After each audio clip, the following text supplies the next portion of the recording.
भारत का संविधान सिर्फ अधिकार नहीं देता, ये सरकार को यह भी बताता है कि देश कैसे चलाना है। और यही है भारतीय संविधान का भाग 4, राज्य के नीति निर्देशक तत्व डीपीएसपी। अनुच्छेद 36 से 51 तक ये बताते हैं सरकार को करना क्या है। गरीबों की मदद, शिक्षा और स्वास्थ्य, समानता और विकास। सबसे इंटरेस्टिंग बात, ये मौलिक अधिकारों की तरह कोर्ट में लागू नहीं होते, लेकिन सरकार की हर पॉलिसी और योजना का आधार यही है। तो भाग 4, नीति निर्देशक तत्व आपके लिए बेहद जरूरी है। चलो शुरू करते हैं। भाग 4, नीति निर्देशक तत्व। अनुच्छेद 36 से 51 तक। अनुच्छेद 36, राज्य की परिभाषा। Directive principles of state policy DPSP. यहां भी राज्य वही है जो अनुच्छेद 12 में बताया गया है। अनुच्छेद 37, राज्य के नीति निदेशक तत्व डीपीएसपी लागू करने योग्य नहीं, नॉट एनफोर्सेबल। अधिकार कोर्ट में लागू नहीं कराए जा सकते, लेकिन सरकार के लिए बहुत जरूरी मार्गदर्शन, गाइडलाइंस है। अनुच्छेद 38, सामाजिक, आर्थिक और राजनीतिक न्याय। सरकार का काम है ऐसा समाज बनाना जहां हर व्यक्ति को बराबरी और न्याय मिले और अमीर गरीब के बीच का अंतर कम हो। अनुच्छेद 39, लोगों के भले के लिए नीति। सभी को रोजगार, समान वेतन, संसाधनों का सही बंटवारा, बच्चों और महिलाओं की सुरक्षा। अनुच्छेद 39 ए, समान न्याय और मुफ्त कानूनी सहायता, equal justice and free legal aid. हर व्यक्ति को बराबर न्याय, इक्वल जस्टिस मिलना चाहिए। गरीब लोगों को फ्री में वकील और कानूनी मदद दी जाएगी, मतलब पैसे की वजह से कोई न्याय से वंचित न रहे। अगर किसी के पास पैसे नहीं हैं, सरकार उसे फ्री लीगल एड, मुफ्त वकील देती है। अनुच्छेद 40, ग्राम पंचायतों का गठन, ऑर्गेनाइजेशन ऑफ पंचायत्स। सरकार का कर्तव्य है कि गांवों में पंचायत व्यवस्था, पंचायती राज स्थापित करे, ताकि स्थानीय लोग खुद अपने फैसले ले सकें। अनुच्छेद 41, काम, शिक्षा और सार्वजनिक सहायता का अधिकार। सरकार जरूरतमंद लोगों को मदद दे, बेरोजगारी में, बीमारी में, बुढ़ापे में, यानी मुश्किल समय में सरकार सहारा दे। अनुच्छेद 42, मानवोचित कार्यदशाएं और प्रसूति सहायता, just and humane conditions of work and maternity relief.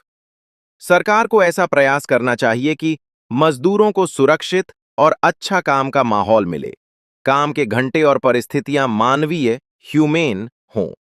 महिलाओं को गर्भावस्था और बच्चे के जन्म के समय सहायता मिले।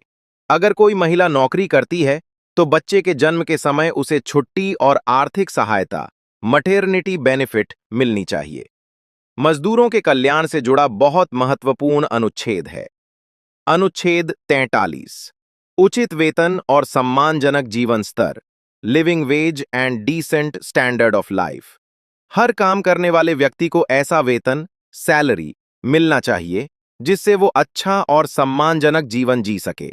सिर्फ पेट भरने जितना नहीं, बल्कि अच्छा खाना, कपड़ा, घर और आराम भी मिल सके। इसमें कॉटेज इंडस्ट्रीज, घरेलू उद्योग को भी बढ़ावा देने की बात है, खासकर गांवों में रोजगार बढ़ाने पर जोर। अनुच्छेद 44, समान नागरिक संहिता, यूनिफॉर्म सिविल कोड, यूसीसी। पूरे देश में सभी नागरिकों के लिए एक समान कानून होना चाहिए, खासकर इन मामलों में शादी, मैरिज, तलाक, डिवांस, विरासत, इनहेरिटेंस। यानी अलग अलग धर्मों के अलग अलग कानून की जगह एक ही कानून लागू हो। ये डीपीएसपी, डायरेक्टिव प्रिंसिपल्स का हिस्सा है। कोर्ट में लागू नहीं कराया जा सकता, लेकिन सरकार के लिए दिशा निर्देश है।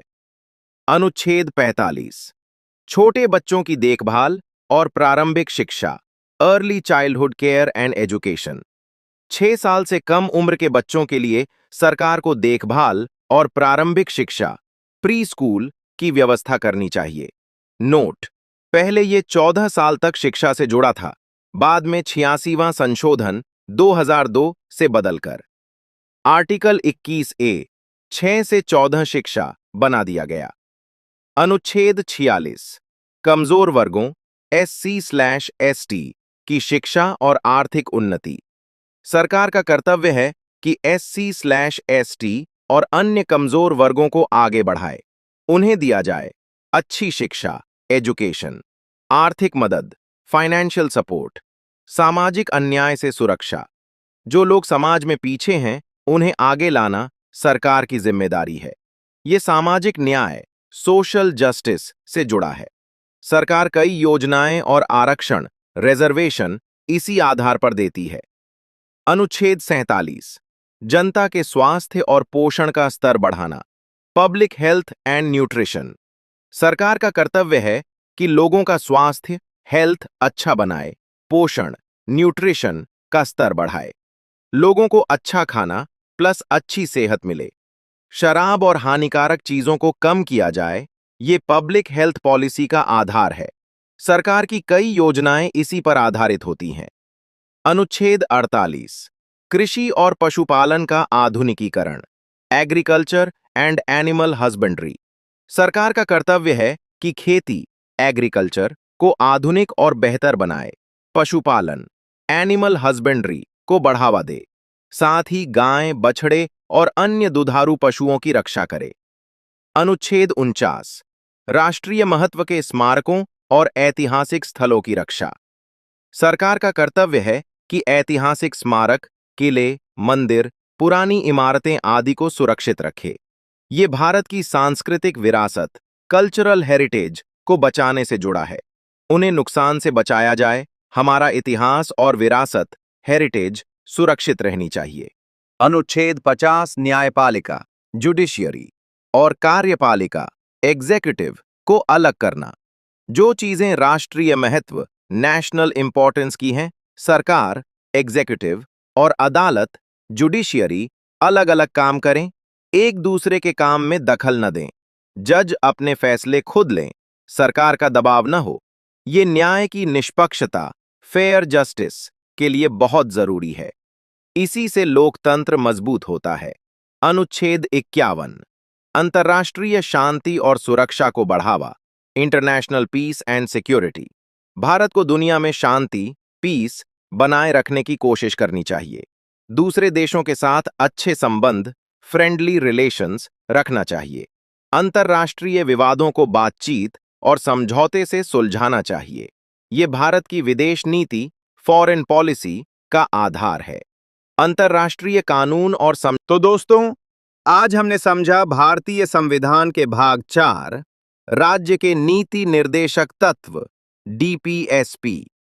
याद रखिए, ये कोर्ट में लागू नहीं होते, लेकिन देश की हर पॉलिसी और योजना इन्हीं के आधार पर बनती है। अगर आपने DPSP को समझ लिया, तो संविधान का एक बहुत बड़ा हिस्सा क्लियर हो गया। अब कमेंट में बताइए, आपको कौन सा अनुच्छेद सबसे आसान लगा। वीडियो पसंद आई हो तो लाइक करें और ऐसे ही आसान तरीके से पढ़ने के लिए चैनल को सब्सक्राइब जरूर करें। मिलते हैं अगले वीडियो में एक और इंपॉर्टेंट टॉपिक के साथ।